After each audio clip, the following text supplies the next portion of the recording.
Hey, what's going on YouTube? My name's invertedjokerr and welcome back to Rainbow Six Siege Pro Tips. Today's video we're going to talk about using Castle. Things you should do, things you shouldn't do, where you should be deploying barriers, possible barbed wire routes, places to place shields if you use shields. However, keep in mind in game battles and in ESL, if you use deployable shields while you're Castle, that is an automatic round forfeit. And most of all, we're going to teach you how to not be this guy. Right here, this fucking jackass who has a line of people behind him, but still decides that he wants to put up a castle barrier. So, thanks guys for stopping by, and we're going to go ahead and kick off this episode of Rainbow Six Siege Pro Tips. So when I'm using castle, my very first instinct isn't to run to the nearest doorway on the objective and just throw a barrier up. My first, very first thing I do is go to the nearest exterior door, one that attackers are most likely going to be breaching from, and then I put up my barrier there, because you don't want to be the asshole that blocks teammates in, and it's not smart. So if you're solo queued, look around, look at what your teammates are doing. If they're going out to reinforce exterior walls, leave the barrier off the doorway. If you hear somebody running up next to you, leave the barrier off the doorway. No matter what, it's always best, as I talk about in almost every single video that I make, to have people that you can communicate with in your game, and clearly speaking to you and you're clearly speaking to them. That way you can say, hey guys, you're on the objective, where do you want this barrier at? How can I help you with these barriers? And what are you guys doing? Because nothing is more annoying than people throwing up barriers and getting you stuck in a doorway or in a room that you do not want to be stuck in at all for any reason. So also when you're playing as Castle, windows 99% of the time are going to take priority over doors when it comes to barriers. This is because when you hear an explosion, you know it's going to be because that your castle barrier got blown up, because they can't just easily punch him out as fast as they would with just regular wooden doorways or windows.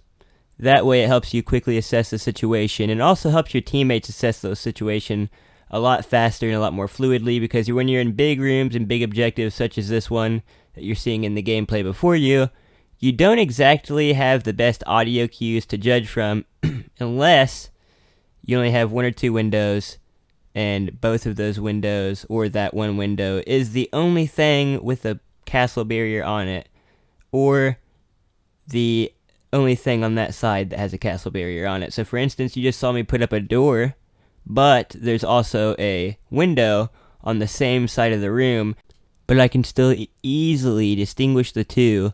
So, I'm going to have one sound cue in my far right of my headphone, and then I'm going to have one closer right, depending on which way I'm looking, and which angles and which lines of sight I'm cutting, and I just automatically know exactly where the enemies will be coming from. And that also leaves me to be able to put up regular wooden doors and windows in places that I would rather just hear wood being broken, and I can still shoot through and kill the person on the other side of the doorway. Because although that these castle barriers can help you, they can also hurt you a lot in the way of people making it into the room or out of the room, depending on the situation and how you deal with cards that are dealt to you. I also, unless we're on an objective that has a lot of windows, I try to at least save one castle barrier in case I need to re-barricade something, or I can add something as I go around a corner. Maybe if I'm roaming and I want someone trapped in a room and they have to blow that castle barrier up to get to me so I can make a quick escape, I can do that also. So it never ever hurts to have one extra barrier unless your room is surrounded by windows, in which case you have to take the time with your teammates and develop a strategy on what windows you need those castle barriers on. That way, you can kind of funnel the enemies into which windows you want them to come into, and not windows that are more opportune for them. Because, say, even if they blow up your castle barrier, they just wasted one breaching charge on that window, and you also know or have a pretty good idea of exactly where that person's going to be coming in, especially as the round winds down. Maybe you have 15 to 20 seconds left. They blow that window. They're probably going to be coming through that window, which gives you time to set up an angle or a line of sight and pop the person as soon as they do make it inside the window. Now on another note, let's talk about the gun. The gun that Castle has is, of course, you get a shotgun, which I never use, or you get the UMP-45, which is a pretty decent gun on the game, and it's really hit or miss whether you like it or not. I find it to be decent, but I really don't ever use Castle or Pulse because they're just not my kind of operator.